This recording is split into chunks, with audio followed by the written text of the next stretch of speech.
UK में एक शख्स ने 70 मिलियन पाउंड का फ्रॉड किया। रॉयल मेल को बहुत बड़ा धोखा दिया। इस फ्रॉड के पैसे से उसने रोल्स रॉयस और बेंटली जैसी महंगी तरीन गाड़ियां खरीदी और बकिंगम शहर में एक ऐसा आलीशान मैंशन खरीदा जहां दुनिया की तमाम लग्जरी फैसिलिटीज़ मौजूद थी, जिसमें अपना swimming pool, private cinema room और हाई टेक जिम भी शामिल था। लेकिन आखिरकार इस शातिर दिमाग इंसान को कानून ने कैसे दबोचा, इसे कितनी सज़ा हुई और ये फ्रॉड इसने किस चालाकी के साथ किया था? आइए इस शातिर इंडियन ओरिजिन इंसान की पूरी कहानी जानते हैं। चलिए दोस्तों, सबसे पहले बात करते हैं इस शातिर दिमाग इंसान की तरीक़ा वारदात की कि आखिर इसने इतना बड़ा फ्रॉड किया कैसे।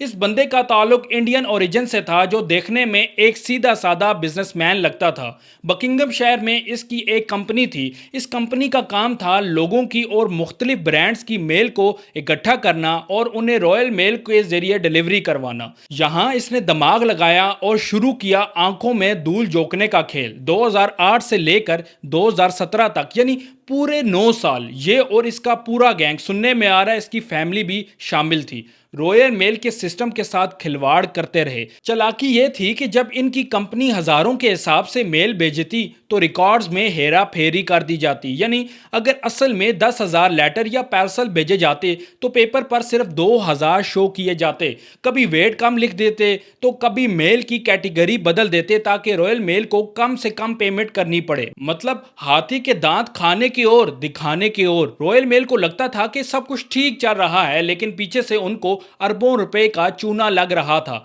अब जब इतना अंधा पैसा बिना मेहनत के आएगा तो फिर अयाशी भी तो की जाएगी ना। इन साहब पर तो जैसे छप्पड़ फाड़ कर पैसे बरस रहे थे। इन्होंने वो जिंदगी गुजारी जो आम बंदा सिर्फ फिल्मों में देखता है। सबसे पहले उन्होंने बकिंगम शहर में एक आलीशान महल खरीदा जिसका नाम था हेडले ग्रांज। इस मैंशन में हर वो चीज थी जो इंसानी सोच में आ सके। फिटनेस के लिए अपना जिम, रौनक लगाने के लिए स्विमिंग पूल और दोस्तों के साथ चिल करने के लिए अपना प्राइवेट सिनेमा रूम। गाड़ियों का शौक ऐसा कि गैराज में एक तरफ रोल्स रॉयस खड़ी होती तो दूसरी तरफ बेंटली। लोग देखते तो दंग रह जाते कि यार, पोस्टल बिजनेस में इतना पैसा। ये साफ फखरिया घूमते थे। उन्हें लगता था कि उन्होंने सिस्टम को हमेशा के लिए बेवकूफ़ बना दिया है और उनकी पांचों उंगलियां घी में और सर कढ़ाई में है। लेकिन उन्हें यह नहीं पता था कि चोर की दाढ़ी में तिनका होता है और इसीलिए चोर एक ना एक दिन पकड़ा जाता है। अब आते हैं आपके सबसे बड़े सवाल पर कि आखिर ये पकड़ा कैसे गया। कहते हैं ना कि पाप का गड़ा एक दिन जरूर बढ़ता है। 2017 में रॉयल मेल के इंटरनल ऑडिटर को कुछ अजीब लगा। जब उन्होंने अचानक इनके रिकॉर्ड्स चेक किए तो पता चला कि दाल में कुछ काला नहीं, पूरी दाल ही काली है। जब इन्वेस्टिगेशन शुरू हुई तो इन साहब के होश उड़ गए। उसने चालाकी करने की आखिरी कोशिश जरूर की। अपनी प्रॉपर्टीज सस्ते में बेचना शुरू की, पैसा चुपके से दुबई भेजना शुरू किया ताकि एसेट्स बचाए जा सकें। लेकिन अथॉरिटीज 2 कदम आगे थी। उनकी एक एक चाल पकड़ी गई और मामला कोर्ट पहुंच गया। 2024 में साउथवर्क क्राउन कोर्ट ने इस शख्स को फ्रॉड के जुर्म कबूल करने पर 4 साल जेल की सजा सुनाई। लेकिन असली कहानी यहाँ खत्म नहीं होती दोस्तों।